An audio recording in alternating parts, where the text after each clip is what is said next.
Good morning. Good morning. What's going on, you beautiful people? It is 3:04 a.m. I am on my way to the gym.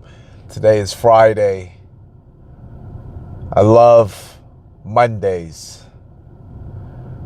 I respect Fridays. It took a lot to get to Friday. And there's still more work to be done. We have a 10-year commitment right now. I'm at 40. I have a 10-year hardcore commitment. And what that means is that I'm ready to live very minimal until 50, 55. And some might say, well, what about all the life you've let get by you? You have to really be able to discern between a quality life, a life that's got behind you, and life and time that's been wasted. There's a huge difference. The Bible says a wise man leaves his children's children an inheritance.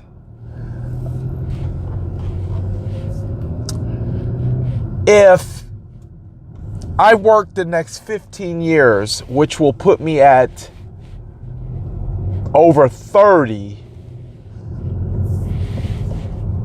of 30 plus of going at it hard. That's a pretty good chunk of a person's life. Now, depending on how you did that, if you did it doing a job that you didn't like, that might be considered 30 plus years wasted. If you did it on your terms,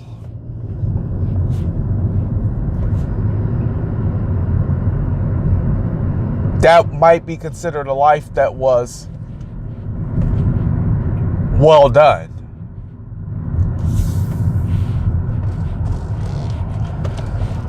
But to be able to put that kind of time in and at the end of the day come up with results that leave your children's children an inheritance, right? That means your children may have the opportunity to blow through it, but they can't do it.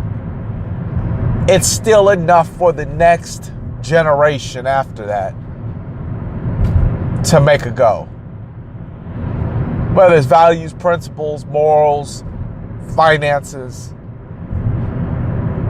it's there. So when I say there's a 10, 15-year commitment, that means because I'm building for something bigger than just me. I'll never forget them saying that Honda's slogan was, "We plan to be the #1 car sold in the world." That commitment was made over 100 years ago. The founders is since been long gone.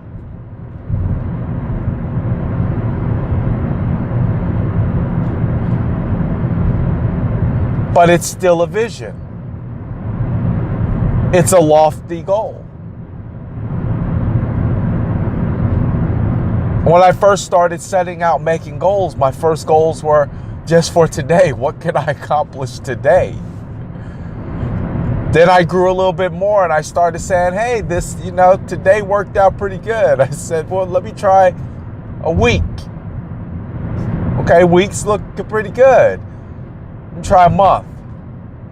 Let me try a year. Let me try a quarter. Let me try a year. Try 2 years. What if I had a big goal that I could work towards over 10?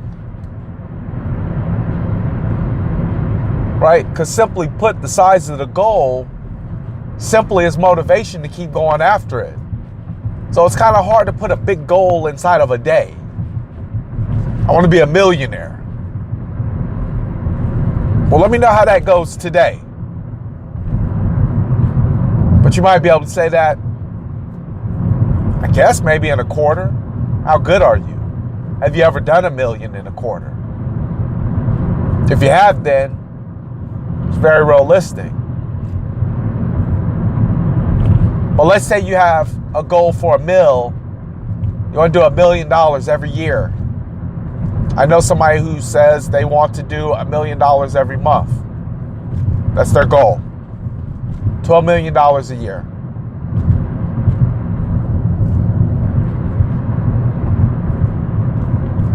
But let's say that that's your goal over the next 10 years. Most people make $20,000, $30,000, $40,000, $50,000. To make $1 million would be a huge increase in pay. But let's say it's a big enough goal that you push yourself for the next 10 years. But let's say you've pushed yourself so good that it actually happens in 3.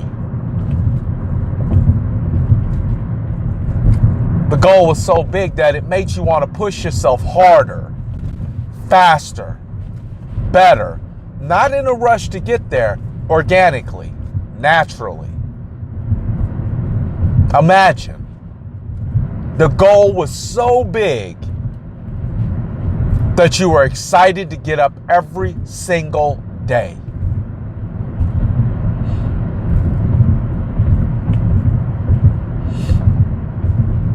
That's why I can say the next 5 years, prepare to dump all my money back into my business. That's why I could say I'm prepared to get up at 1:40 in the morning every morning and go.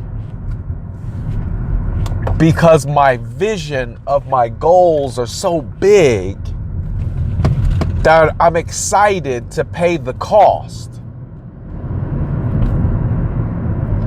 You know, if somebody comes up to you and says, "Hey, I'll sell you this brand new BMW, 2019. I'll sell you this brand new BMW for $5,000. $5,000. I'll sell you this brand new BMW. I'll turn it over right now. Just give me $5,000. You look in your bank account, all you have is $5,000. Is it worth it? Of course it is. Because even if you didn't need the car, you know a good deal when you see it. See, I'm willing to pay the cost because I see that it's a good deal. Getting up is a good cost to pay for what I'm getting. Putting my money all back into my business is a good cost to pay for what I'm doing and what I'm going to receive.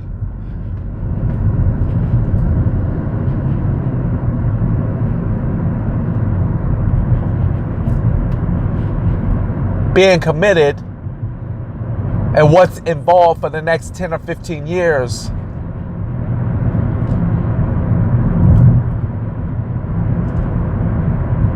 I lived to 85, 90, maybe 100. I see 3 generations, 4 generations. Well, 3, hopefully. 4, that means somebody's having babies too young. We don't need them problems. Because when you're young having a baby, you ain't learned nothing. You're a baby raising a baby. That's not the way to grow up. The pace becomes too fast. And then I have to intervene and slow that down. I don't want to intervene. But just imagine. I heard something about Mickey Mantle and it got me to Googling and looking him up and saying, who is this Mickey Mantle? I know he's a baseball player. I knew he played for the Yankees. I knew he's the man. I didn't know that he had replaced Joe DiMaggio in center field. I never knew that he hit the longest home run ever. Maybe next to Reggie Jackson.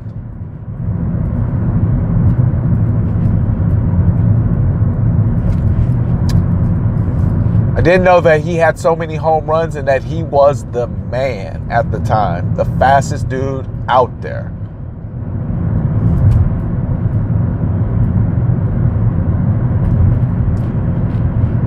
He would get into these slumps. I mean, literally, he would go from the greatest to going into these slumps, and he would always go into these slumps. They say he would always go into these slumps, but yet he was the batting king. He was the AL MVP 3 times in a row, which is huge. He was the home run king. RBI guy. Like, he was shattering records. Yeah, he would go into these slumps. Here's the thing about Mickey Mantle that he understood, which is similar to what a lot of farmers understand. See, farmers have a very good understanding about life. That's why most of them you see are very laid back. They're never over anxious because they know their business is a process. But they asked Mickey Mantle, they said, what are you going to do differently to get out of your slump?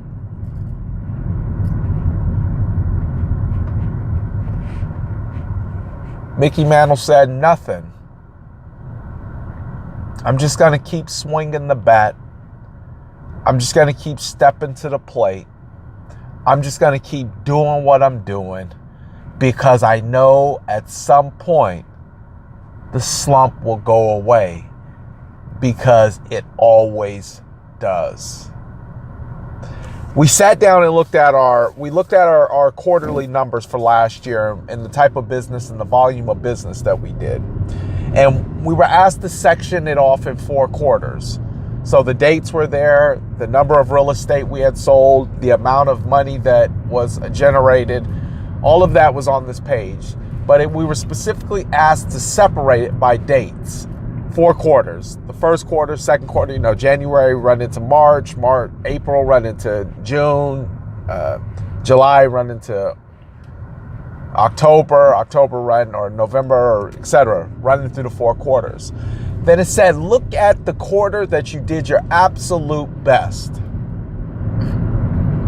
And this was amazing because I just really dawned on me yesterday, and I reached out to the owner of our company, and I said the number that I was shooting for, which was 40, was an indicator on one of these on the solution that we were working on. But they said, look at the quarter that you did the best. He says, now multiply that by 4. He says, because what you do once is duplicatable, right? So if you can lift 230 pounds once, there's a good chance you can duplicate that. You just have to believe. But when I looked at it, I said, this number is the one that I now achieved to make duplicatable. Because what I'm saying is just as Roger Bannister broke the mile record, just as the people who climbed to Mount Everest after so many people had failed finally did it, and other people started doing it behind them, is that everything that you're looking to do is achievable. You just have to understand something. Make your goals fit your timeline so that you can get it in, and don't be in a rush, because at the end of the day, it's not about the destination. It was always about the journey. I've had more fun in the process than I have in receiving the reward. Sometimes I see the reward and I'm like, well, this is cool, but man, do you know what I learned? Do you know what I picked up? Do you know what I gained?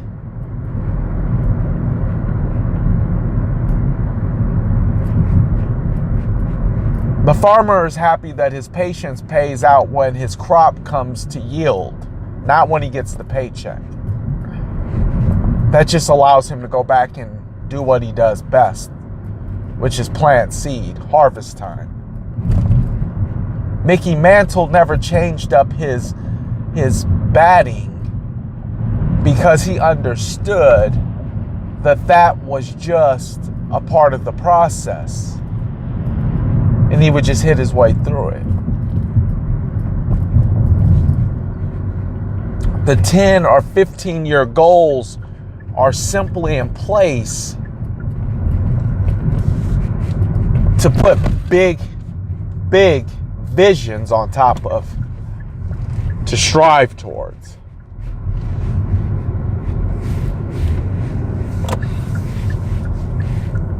That's all that's really going on. That's all that's really happening.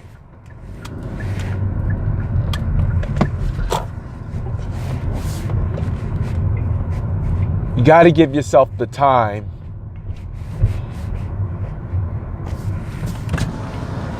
to make those changes. And only then do you get to a point where you get to live the best possible life. And I can almost guarantee it's not at the end of a paycheck. It's not at the end of what you can buy, what you can possess, what you can own. I guarantee it's at the end of knowing it's possible. Just imagine, this whole time you've been thinking it's about what you can buy, what you can have. But in reality, the biggest thrill is to simply know it's all possible.